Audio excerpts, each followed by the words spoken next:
ईमानदारी से परीक्षा। रवि और समीर एक ही कक्षा में पढ़ते थे। दोनों बचपन के दोस्त थे, लेकिन उनकी आदतें बिल्कुल अलग थीं।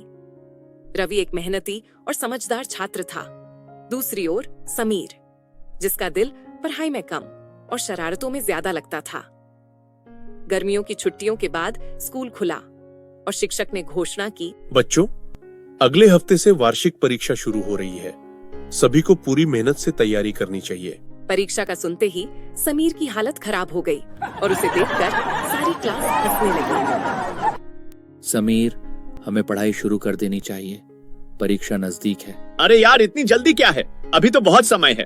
अगर हम रोज थोड़ा थोड़ा पढ़ेंगे तो आखिरी वक्त में घबराने की जरूरत नहीं पड़ेगी। तू पढ़, मैं तो मस्ती करूंगा। किसी तरह पास तो हो ही जाऊंगा। एग्जाम का सुनते ही रवि ने तुरंत अपनी किताबें निकाल ली और तैयारी में जुट गया। वह हर दिन नियम से पढ़ाई करता, नोट्स बनाता और कठिन सवालों को हल करने की कोशिश करता।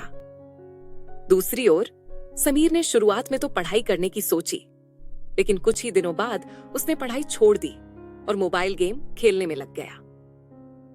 जब परीक्षा नजदीक आई तो उसे एहसास हुआ कि वह बिल्कुल भी तैयार नहीं है। समीर बहुत घबराया हुआ था। फिर उसने सोचा, अगर मैं पढ़ाई नहीं कर सकता तो क्या हुआ, नकल तो कर सकता हूँ। मैं नकल करने का तरीका सोचता हूँ। पढ़ाई करने से अच्छा नकल करना है। नकल करना तो आसान है।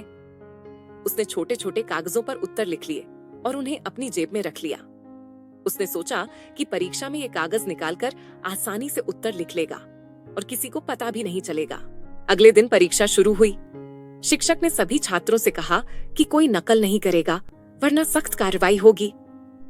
सभी छात्र अपनी अपनी सीटों पर बैठे और उत्तर लिखने लगे। रवि ने अपनी मेहनत से पढ़े हुए उत्तर लिखने शुरू कर दिए, जबकि समीर धीरे धीरे अपनी जेब से नकल के कागज निकालने लगा।